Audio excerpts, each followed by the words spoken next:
Vous savez, il y a une règle fondamentale, c'est que le cerveau, il s'use si on ne s'en sert pas. Donc, les échanges stimulants, ce qu'on appelle le cerveau social et dynamique, c'est à la base de notre construction, c'est à la base de notre épanouissement, c'est à la base de plein de choses. Depuis assez longtemps, on a adapté le cerveau à l'environnement professionnel.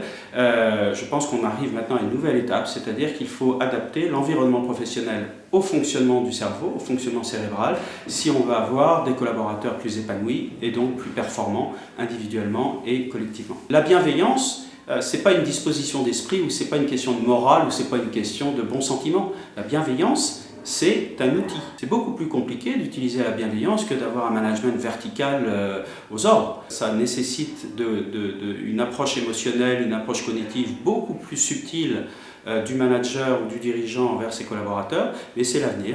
Donc il faut aller vers cela et très honnêtement, à titre personnel, aller vers plus de bienveillance, je trouve que c'est plutôt un projet de société qui est très intéressant.